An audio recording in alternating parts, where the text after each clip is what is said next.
These are the outline of this chapter. First, selected views on technology. Second, Martin Heidegger on science and technology. And the third, society in the face of science and technology. Technology has always been defined as a means to an end and a human activity. It has long filled with the world.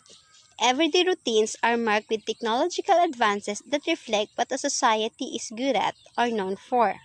World War II led to the formation of science and technology as one of the branches of philosophy. It is not surprising for technology to involve questions of knowledge which lead to its formation.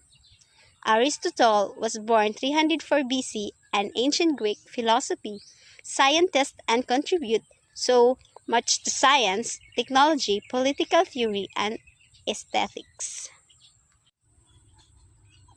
Aristotelianism views on technology. This views technology as a basic means to an end. To Aristotle, technology is the organizing of techniques in order to meet the demand that is being posed by humans.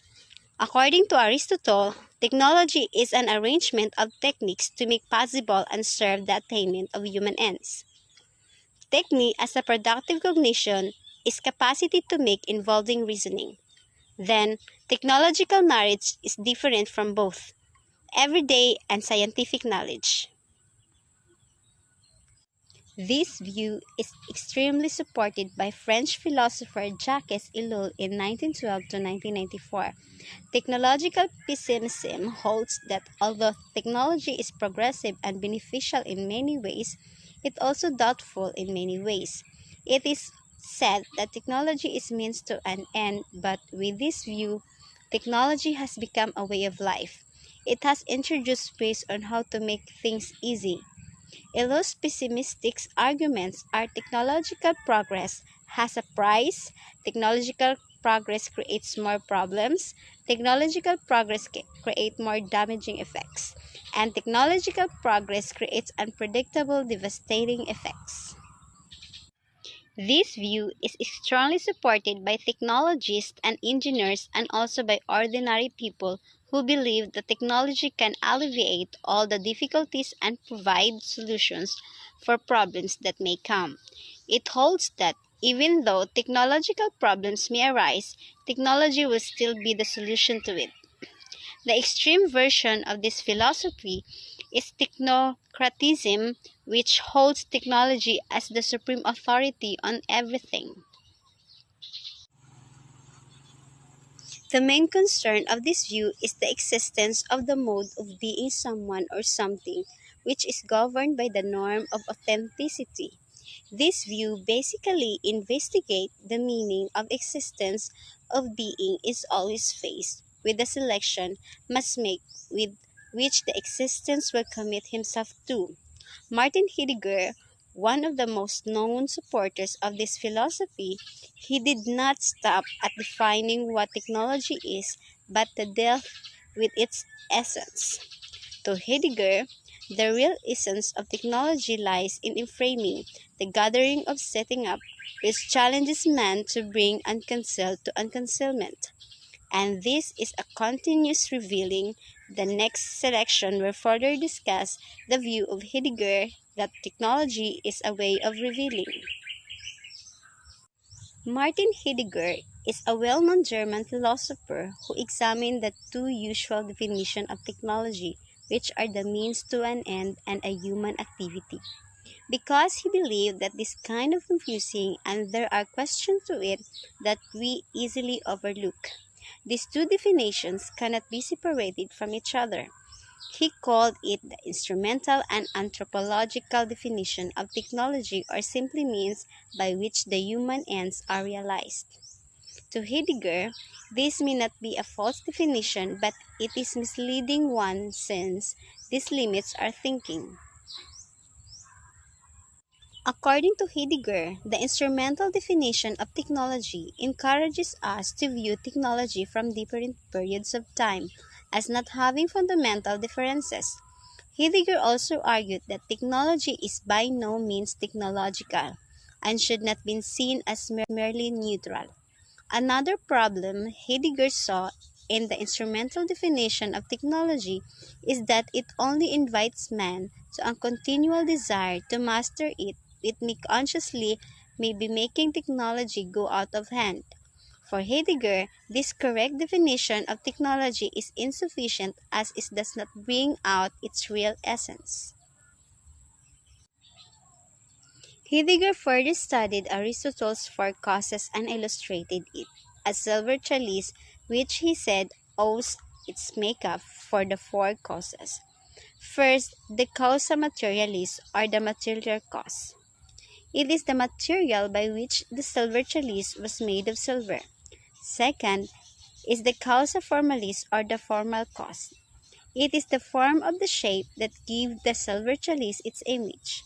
Third, the causa finalis, or the final cause, which is the primary purpose of the primary use by which the silver chalice was made and to be used during the Holy Communion as a vessel for the wine that represents the blood of Christ.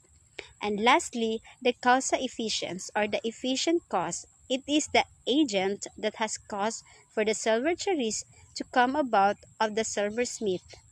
The four causes are all deemed responsible for the bringing forth of the silver chalice. This bringing forth of the something is termed as a poiesis, and this is the characterized by an external force. It is bringing something concealed to unconcealment, which then makes technology as not only a means to an end, but also a mode of revealing. Heidegger believed that the genuine substance of the real essence of technology is found in framing. This is continuous bringing forth of the concealed to unconcealment. This is a non-stop revealing. Heidegger saw technology as a way of revealing because it is continuous to demand for something to be brought out to the open.